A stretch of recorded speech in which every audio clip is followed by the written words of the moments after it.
Hey guys, Jake Roy back here, 90s Bball cards. So we've got one pack that I want to bust with you guys. So this is a kind of exciting product. So we've got a factory pack of 97, 98 UD3.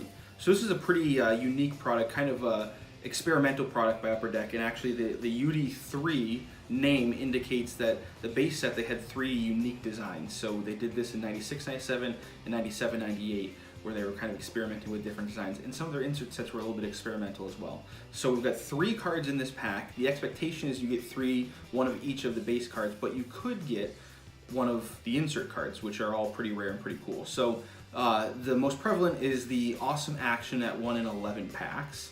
Then there's Rookie Portfolios, which in these packs are 1 in 72. The regular stated odds by Beckett are 1 in 144. So it sounds like these are a little bit easier to pull for some strange reason.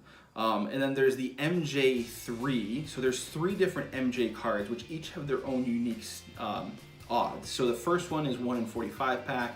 The second one is 1 in 119, and then the third one is 1 in 167. And they kind of all have a die cut. They go together. Pretty cool cards. And then really the top thing that you could pull is a season ticket autograph. So those were redemption only autographs. Those are 1 in 1800 packs, so really rare. But the cool thing with these, if we do pull one, which I would be ecstatic if we got the penny or any of them, honestly, while they are redemptions, you get a card that looks just like the autograph card, and then they have a little sticker on there that says it's for redemption. So those are still collectible as the unredeemed cards because those are pretty rare as well.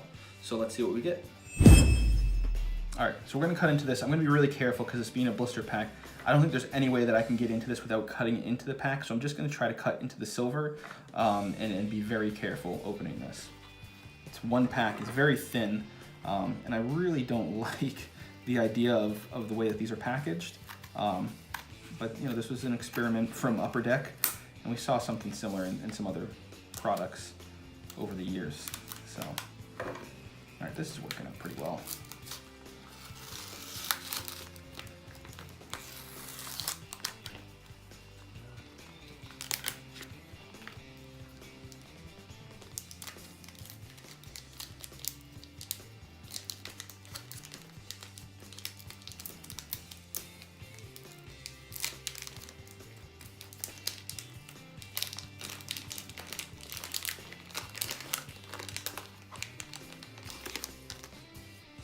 All right, so this is one of the base designs, Jam Masters, Clyde Drexler. Here's one of the other base designs. This is the big picture, that's a Damon Stoudemire, so it's an acetate, pretty cool. And then another base card, so we got the Gary Payton, this is the All-Stars. That's what we got, one pack, 3 base.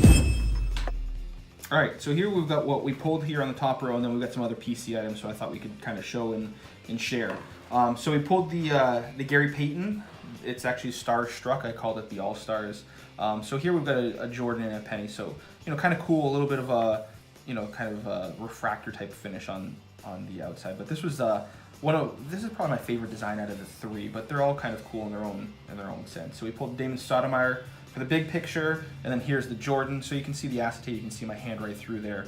And actually, this is one that I think is probably the biggest seller for all the base sets, but this was my least favorite growing up, so interesting, because I really do love acetate cards, but I don't know, something just didn't strike me with that one. And then the Jam Masters I also like quite a bit, so we've got the Jordan and penny of these. We pulled the Clyde Drexler, so this was a pretty cool one.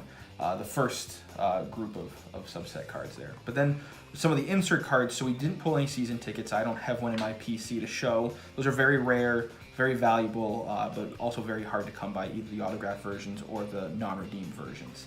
But what I do have is the Awesome Action. So this is the penny. Kind of got a foil finish on there. So these are pretty cool looking cards. And then we talked about the MJ3. So this is the first one, the easiest pull essentially, 1 in 45. So you can see the die cut up here at the top, and the middle one actually kind of continues that curve of the arch at the top. And then the third one actually has the same design on the opposite side. So they kind of all go together and make a nice little arc, which is kind of cool. And then the last one I wanted to highlight, so this is not something that's pack pulled. This is technically part of the series, but this was a sample card that was given to hobby shops and other dealers and such. So it was another design that they could have chosen to use, which apparently they decided not to. But kind of cool with some of the foil on there, and then on the back you can actually see it says sample, and almost like they were going to have a serial number if they were going to put this into production, but it's numbered to 0. So pretty cool. These aren't the rarest cards or the most valuable cards in the world, but it's something kind of neat to highlight.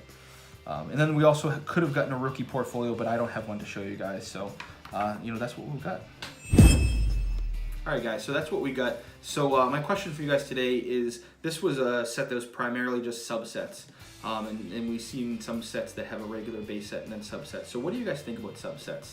Do you like a set that has just one harmonious look throughout? Or do you like seeing the varied designs with subsets that sometimes almost look like insert sets? I think these could have been inserts in the regular upper deck, and they decided to kind of move them to the UD3. But what do you guys think about subsets? That's my question for you guys today. And are there any subsets that you really like? I know that some that I've seen that I really enjoy, in different sets. So, as always, thanks for watching. Give us a thumbs up if you like this video. Consider subscribing if you haven't already. And love to hear from you in the comments section. We'll talk later. Thanks.